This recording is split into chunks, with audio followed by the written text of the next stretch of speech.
A very good evening and thank you for joining me for RwandaTV News this 5th day of October. My name is William Evans and of course we begin with the headlines. Rwanda has welcomed 50 volunteer teachers from 15 countries who will be teaching French. While the United Nations Educational, Scientific and Culture Organization UNESCO is urging African countries to publish books in more than 2,000 indigenous languages, including Kinyarwanda. On the international scene, landslides and flash floods triggered by heavy rains have killed at least 47 people, blocked roads and washed away bridges in Nepal.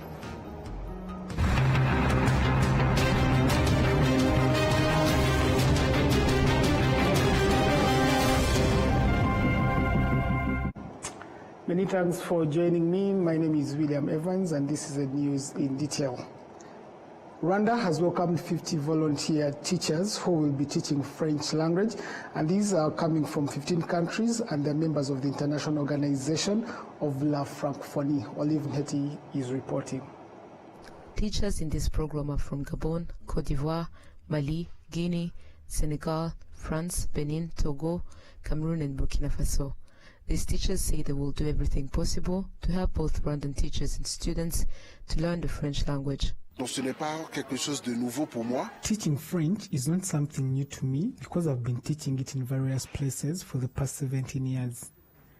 I started teaching back home in Benin, and I have also taught in Angola, Equatorial Guinea, Spain and Nigeria. To be honest, I understand what awaits me. I know how to teach people so they can learn, love and master the French language. I came for the program to develop French through this initiative of the Organisation Internationale de la Francophonie. I've been teaching French for 4 years and I believe this experience will be productive because I'll be sharing ideas with other teachers who regularly teach French. This exchange will benefit both the teachers and the students. I'll be assigned to Byumba. Some school principals and teachers from the institutions where these teachers have been assigned say that this is a great opportunity and they expect it to improve both the teaching and learning of the French language. The first group of teachers helped us, but because they worked in several schools, we couldn't get enough time with them. Now, since each school has its own teacher, it will be much easier, and I believe it will be more productive. Some teachers have started to forget French, even though they used to know it well. Because we have become accustomed to teaching in English, we hope that these new teachers will help reinforce the French language, which was beginning to be forgotten. The Minister of Education, Joseph Nsengimana, says that in partnership with the International Organization of La Francophonie, bringing these volunteer teachers to teach the language in French here in Rwanda is expected to enable the trainees to reach a level where they can begin training others themselves. As we continue to work with the OIF, we collaborate to determine when this program is needed and how it will be implemented. After training enough teachers, we will begin using our own teachers to train others. At some point, we hope to reach a stage where we can expand our work beyond Rwanda. For a period of 1 year, which may be extended, these teachers will be teaching students as well as providing training to their fellow teachers who already learned French in various schools across the country. Last year as well, 45 similar teachers were sent to Rwanda. Thank you, Olive Nteti. Now moving on, according to education analysts, using 50% of the standard as the standard pass mark in national exams across different levels will help the country achieve its goal of building quality education. Some students who did not achieve the required 50% in 2024-2025 national exams have decided not to drop out of school but to repeat the year. They determined to work harder this time to achieve higher scores. When the 2024-2025 national exam results were released on August 19th, the Ministry of Education and its affiliated institutions reminded schools not to admit students who had not met the minimum scores set for the final year of primary and lower secondary level. School officials confirmed that all students required to repeat the year have now returned to continue with their studies. A university lecturer from the University of Rwanda Huye campus explained that the government's policy of using 50% as a standard pass mark for national examination at all levels would help address gaps previously seen among students who lacked the necessary academic preparation in advance. The Ministry of Education emphasized that the government will provide special support for students who need to repeat to ensure the quality of education in the country aims to achieve. In the previous academic year, 25.4% of the students who took the primary school leaving exams had to repeat, while 35.7% of lower secondary students who failed the ordinary level exams also had to repeat. To more news, school leaders and ICT teachers in TVET schools across Rwanda's southern province are urging for more computers, saying the shortage undermines the quality of training. Students also emphasize the concern, which leaves some graduates without essential skills.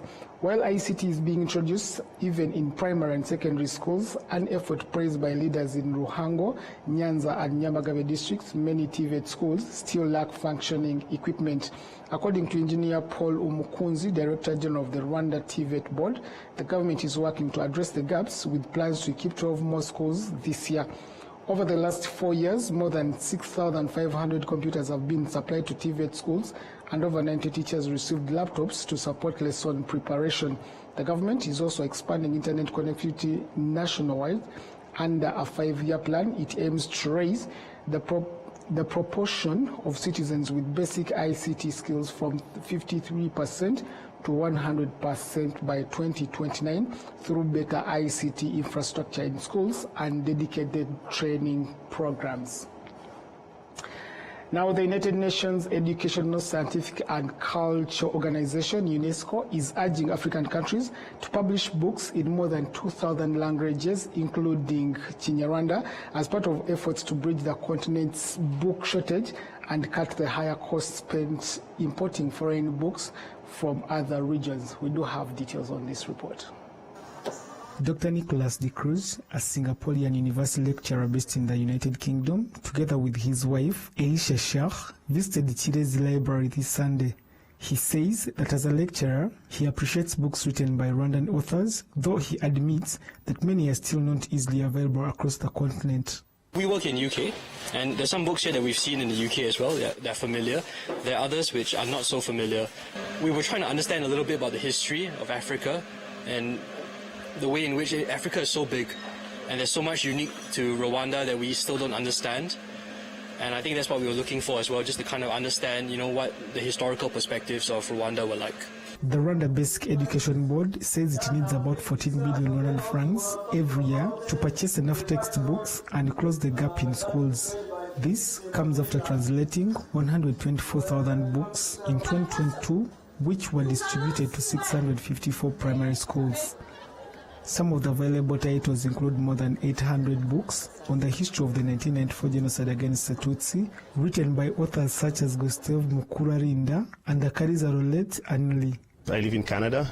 I always found myself explaining to people about what happened in Rwanda, and I always give references, and I said, why not me? Maybe I should just do that instead of always try to explain, and that's why I decided that I was motivated by that. But also, I've always been, maybe I'm a storyteller, I felt like maybe a book only could let me say everything I wanted to say. Rebounce is all about transgenerational resilience. I can see resilience in everyone's eye in this country. Exactly when I say about Rwanda, everyone would understand resilience, because we're not where we were. Yes, we are not where we want to be, but yes, we are here, resilient and so strong to fight all of the battles, all of the questions and the problems around. And I always think that the nickname of Rwanda should be Rebounce, should be resilience. UNESCO also encourages African nations to preserve their cultural identity by documenting their own history in native languages. Author Dr. Antoine Muyombano says that is why he chose to write in Kinyarwanda to deliver his message directly to young readers who form the majority of his audience. I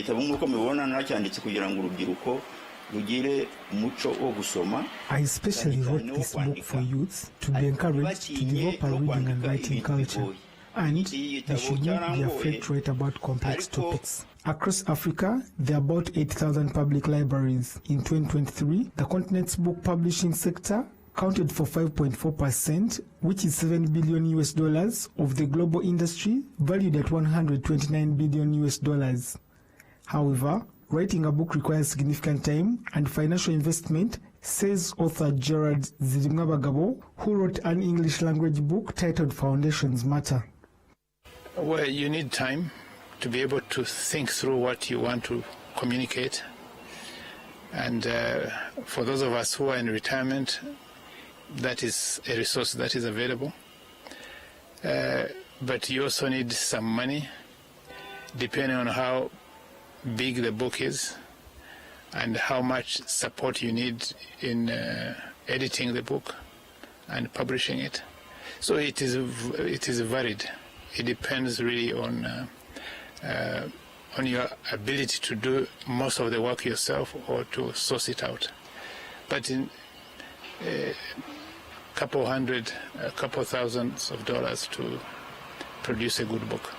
According to UN Common Trade data, in 2022, Rwanda imported books and other written materials worth $11.5 million. Now, members of the Social Democratic Party, PSD, have pledged to actively contribute to the government's fifth strategic plan for agricultural transformation during their party's bureau meeting. We do have details with Adam Squizera. During the party's political bureau meeting held this Sunday, members were briefed on the government's fifth strategic plan for agricultural transformation. In a presentation delivered by the Minister of Agriculture and Animal Resources, Dr. Cyubahiro Mark Wagabe, he explained that the main goal of this program is to increase the country's overall agricultural productivity and reduce the rate of stunting to 15%. Members of the PSD noted that the contents of this program align with PSD's policy agenda, which prompted the party to commit to further promoting the plan among its members, as highlighted by the party's president, Dr. Vincent Biruta. ni ukugira ngo abayoboke b'ishyaka PSD bagize biro politike n'abayobozi. The purpose of this discussion is to help members of our party's political bureau gain a better understanding of this program so they can analyze it and contribute constructive ideas. This will also enable them to effectively explain it to our members and the wider public, thereby mobilizing citizens to actively participate in the program. The Political Bureau also revisited discussions from the April 27th session, which was about insecurity issue in the Eastern DRC. Dr. Biruta emphasized that where efforts have been made by all concerned parties, the DRC government itself must demonstrate full commitment and take the lead in finding a lasting solution.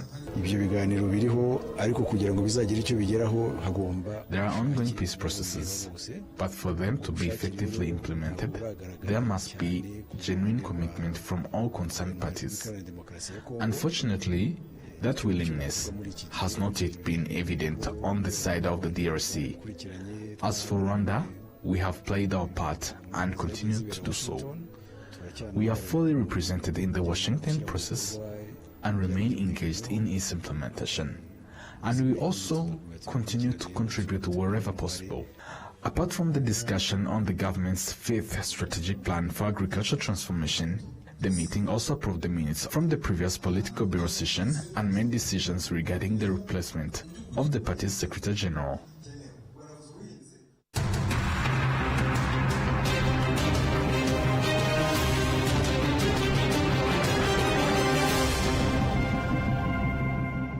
This Sunday, participants in Kigali Car Free Day, the regular mass sports event, took part in a special cycling edition, riding along some of the same routes used by professional cyclists during the World Championship. We do have details on this.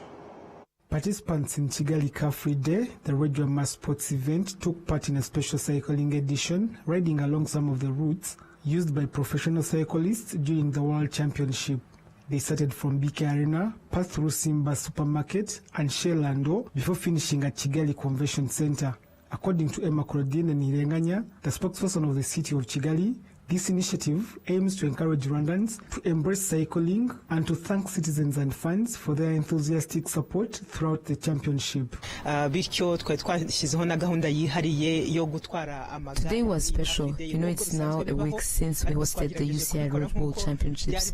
So today's Car Free Day was special because it was intended to also appreciate our people for having cheered on the cyclists in the UCI Championship and how they showed up to support the event until the end.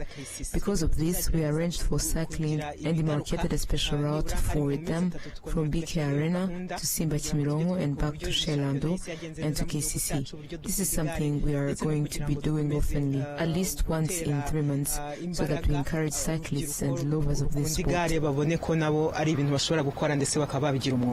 She added that the World Cycling Championships in Rwanda went exceptionally well, noting that both organizers and participants were impressed by the country's hospitality and level of preparation. The competition was a big success. It was a big success that even for people who were here for the first time couldn't believe. Even UCI organizers acknowledged that this was among the best organized competition, owing mainly to the strong collaboration between us and them. Everything was planned and executed in a timely manner. Those who were competing from different countries also confirmed that they enjoyed the races, and many were surprised that Africa had such a beautiful place, the security and hospitality. So we can say the competition was successful from the beginning to the end. And second, this is something we shall never forget as a city. The Car Free Day brings together Kigali residents twice a month, every first and third Sunday, promoting physical fitness while also offering free medical checkups for non-communicable diseases. With that report, we now take a short break and return with international news.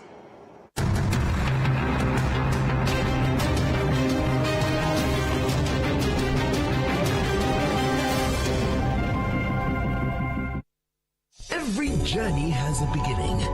From nature comes refreshing fruity goodness that keeps you going every day.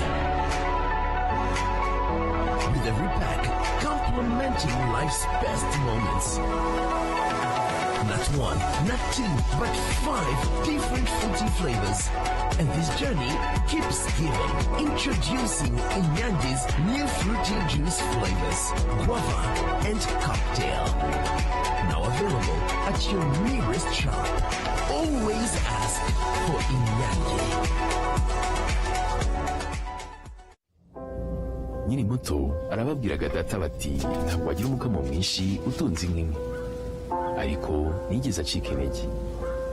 Mama akinjira mu bucuruzi hari abamubwiraga bati ntabwo watera imbere udakorera mu iduka rigezweho, ariko ntibyamusubije inyuma, yakoranaga umwete. Njya muri kaminuza hari abanshidikanyagaho bavuga ko ntashobora kaminuza naturuka mu muryango wifashije, ariko byarangiye nanditse amateka mashya. Igihe cyo gutera ishema umuryango wanjye kigeze, bamwe bakomeje kumbwira bati ntabwo watera umuryango wawe ibyishimo n'ishema, ariko narabishoboye. Hari abakekaga ko nasigira umurage ukomeye abankomokaho, ariko ubu mfite uruganda rutunganya amata. Banki ya Kigali yabaye umufatanyabikorwa wanjye mu rugendo rwose, inzozi zanjye zibimaho. Bigereho.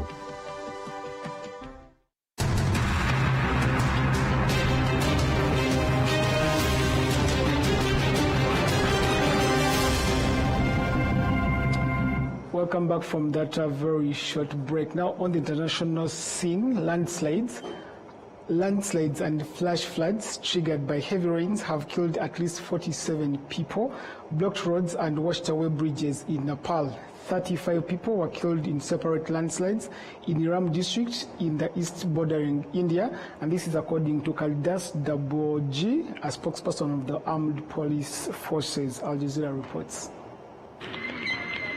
In Nepal's capital, Kathmandu, floodwaters have surged through neighborhoods. Houses and sheds are partly submerged. Trees stand half underwater. The river is overflowing. Locals wade through muddy water, their homes cut off. Cars lie stranded. Rescue teams push through flooded streets.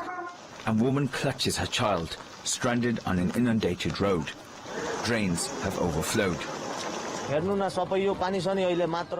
river water has continued to rise. The water level was very low till yesterday, but now it has breached the embankment as rain continues. We've been alerted about the possibility of a flood-like situation, and residents along the floodplain are relocating their belongings to safer areas. We're facing challenges in cooking food. Across the border in India's West Bengal state, the Balasan River has also burst its banks. A bridge near Darjeeling has collapsed under the pressure of the raging water. Police and locals gather at the site. Officers inspect the damage as the swollen river rushes below. Household items lie scattered on roadsides. Homes nearby have been washed away. We have already recovered 7 bodies, and we have information of 2 more people. They are being recovered as we speak. The heavy rains show no sign of stopping. Authorities in both Nepal and India are warning people to stay alert as rivers continue to rise. Asad Beg, Al Jazeera. After more than 20 years of renovations, and the tomb of Pharaoh Amenhotep III has finally reopened, offering a rare glimpse into the final resting place of one of Egypt's most prominent ancient rulers. Let's have this report.